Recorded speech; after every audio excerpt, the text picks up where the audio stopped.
Citizen Kane came out 81 years ago in the year of 1941, and it stars, written, directed, and produced by Orson Welles, one of our greatest filmmakers to ever walk this earth. He made this movie at only 25 years of age. But we're not here just to talk about the film, we're also here to talk about Criterion's 4K restoration release that came out in, I believe, of November of 2021. And to start off, I just want to talk about the film a little bit because I do think that this is a very special film. Obviously, it topped a lot of lists of all-time greats. AFI had it at number 1. This movie is so ahead of its time. This movie came out in 1941.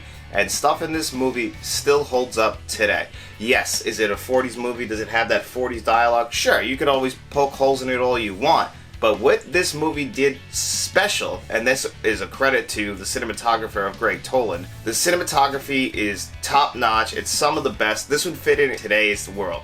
The deep focus that he was able to achieve with this is amazing. You see it in early shots with, you have Charles Foster Kane's mother in the foreground, and then in the background you can see Charlie playing outside. In 1941, that was so ahead of its time. It was just something that Greg Toland and Orson Welles were able to work out because, as Orson Welles has said, and because he was 25 years old when this film was made, that he didn't know exactly what he was doing. He didn't know what the technical limitations were. He was just giving ideas, and they would, they were able to figure it out and make it work out because Orson Welles didn't know what the limitations were, but he was able to do it. He had Greg Toland there. He had his editor, Robert Wise, who you might know, who directed one of the greatest films of all time in West Side Story. So you had a lot of legends working on one film, and you would think, okay, so this film in 1941 must have been huge, right? You would be wrong. This movie right now only still has a box office receipts of 1.8 million. This was not a hit. This only won one Academy Award, and that was for the screenplay, which was also co-written by Herman Mankiewicz. And if that name sounds familiar, that's because 2 years ago, a David Fincher movie called Mank, which dives into how the screenplay was written. Was it Orson Welles or was it Herman Mankiewicz? Or was it just a combination of both, which is what I tend to believe. Orson Welles did try and take full credit for this, but based on what I was able to uncover in my research, and there's a very famous Pauline Kael article out there about Orson Welles did try and steal Herman Mankiewicz's screenplay, but, either way or however you want to go diving into that, that does not take away from the film. This has one of the best screenplays ever written. That goes without saying. It is edited astonishingly. Like, you talk about Pulp Fiction and its nonlinear storytelling. The nonlinear storytelling in this film is just unbelievable.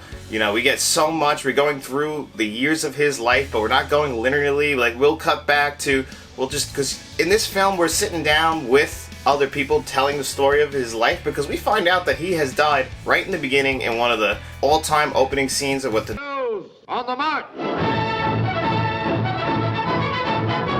Scene where we get basically his whole life told to us through a newsreel, and then we actually get to go dive down through other people's accounts of his life and what they thought of him, how other people perceived Charles Foster Kane. Some of the transitions between shots are some of the best that would hold up even today. The transition when we go from the Chronicle, the 8 writers of the Chronicle in their picture, to zooming out to it actually being now they work for him 6 years later, is such an amazing transition.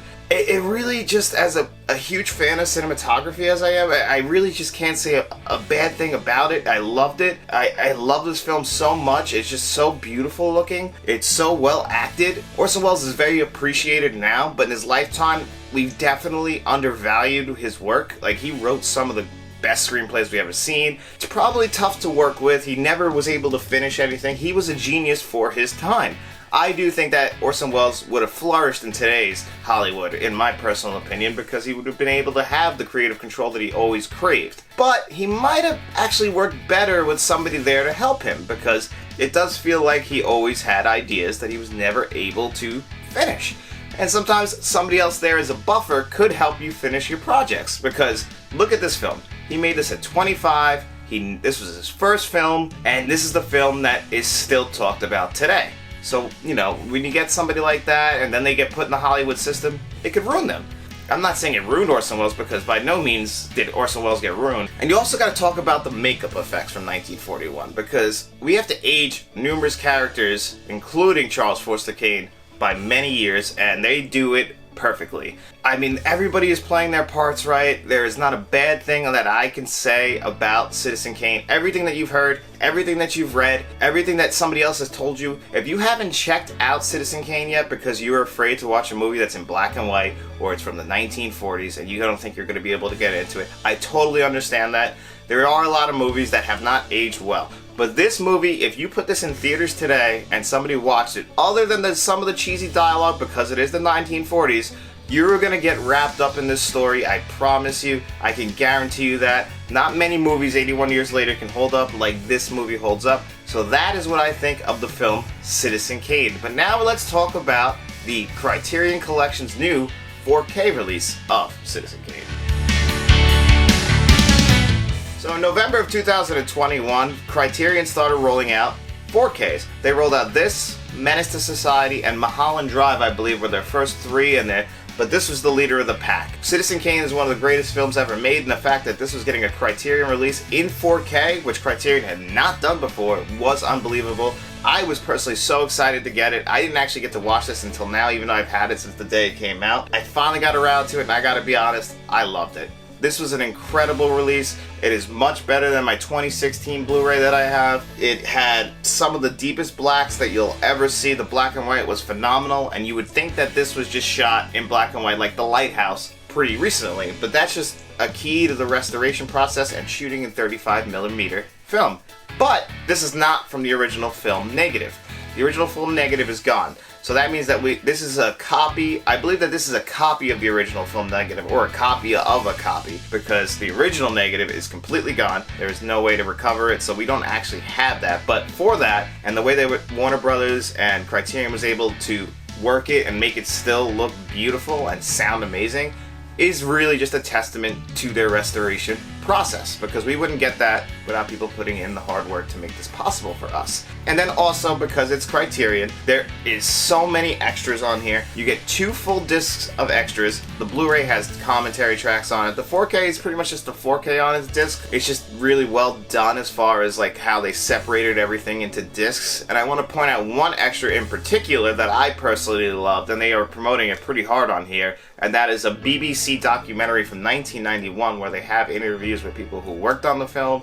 They have 2 interviews with Orson Welles in there, and it's just about the making of Citizen Kane. And I learned a lot of stuff that I didn't know, and I was just blown away by it. And I really think that you should check that out. And it also, because it's 1991, they have clips from the film in there, and you can just see how much the film has improved in the 31 years since that. So, because that was in celebration of at the time of its 50th release, or its 50th anniversary. So it was really cool to look back on that and hear the interviews and hear Orson Welles' thought and Robert Wise's thought. And even some other fans, like you had Pauline Kael in there talking, and she had she got dragged through the mud in the 70s for what she said about Citizen Kane. So it really was cool. I really think that you should definitely check out that documentary if you don't check out anything else. But if you're a fan of everything of Citizen Kane and you're just a huge Citizen Kane fan, it took me about 2 days to get through all the extras on this. There are so many, and that's where Criterion is always ahead of the pack, is in their extras.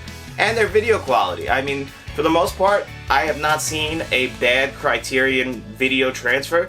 Now, given you gotta also be clear about the source material, but this source material definitely helped them out. It really gave them, when you shoot on film, it's very hard to screw up when you do a transfer, because already film is the best version that we can possibly see. So having it transferred now to 4K, it really came out perfect. You also get the original monotone tracks from 1941, which is really restored well. There's not much hissing that I heard. When you watch old films, you can definitely hear that in the background, and you can't get rid of that. Same thing with film grain. I know some people don't like grain. I like the grain because it really just, that you get more detail with that, and you don't want to have it white and have that like dissolve effect. I'm just not into that at all. Not everything is as perfect as I had hoped it would be. The packaging for this Citizen Kane set is actually pretty bad, if I'm being honest. Now, it looks good, it's very weighty, I do like the slipcover, I do like the actual material, but here's where the problem is. You see the K? You gotta flip it open. See the A? You gotta flip it open. See the N? You gotta flip that up. And then you see the E, you gotta flip that down. So this is just very frustrating. I don't understand this choice. You have to open this like that to get any of the discs out. and then there's a book in the middle that's gonna fall, and then actually getting the discs out is pretty tough. You gotta like kind of do that. It kind of drags the disc along. I did not like that. I don't like this packaging, honestly, at all. It's pretty bad. It's pretty, because then even when you go to put it back together, you have to kind of memorize the order, which doesn't make much sense. So from Criterion, which I usually am just always on board with their packaging. I have said it so many times. They are the leader of the pack in physical media releases right now. They put so much care into it. I do not understand the choice of that packaging at all. It doesn't make sense to me. It definitely looks like it was still expensive. I just don't know how that got past quality control because it's just inefficient. It's not really good, and it's very disappointing, and I have to point that out to you. But does that deter me from buying this, or should it deter you from buying it? No, it really shouldn't, because if you're a fan of Citizen Kane, or you're just a film fan or a cinephile, you have to have this in your collection. If you're a collector and you don't have this in your collection, I am very disappointed. I'm sorry, but this is one of the greatest films ever made. You're not going to get a better version of this film. You should be looking at all these extras because they're just so well done. And I promise you that you're going to have a great time watching it, and you're going to be like, John, you were right. Citizen Kane is amazing, and I don't know why it took me so long, why it took me 81 years to watch this film. And I'm going to tell you why. Because you didn't know. But old John was here to tell you, make sure you grab this Criterion collection. I would give this a 10 out of 10 if it wasn't for the packaging, but that packaging is so awful, I have to give it a 9 out of 10. And that's unfortunate, because I do want everyone to go out there and grab this. I do want you to check out Citizen Kane, and I hope you do. I hope you take my advice and you grab this if you have the money. If you don't, I understand this is usually pretty expensive. I believe it's like $45 without a Criterion sale. But if you just want to check out Citizen Kane, you don't even care about my Criterion review, that's fine. I believe it is still on HBO Max, because I think it's a Warner Brothers property, or a Warner Brothers owned property right now. So don't quote me on that, but I'm pretty sure that it's still on there. And guys, if you want any more of these 4K Criterion reviews, please make sure you like, share, and subscribe, and you tell all your friends.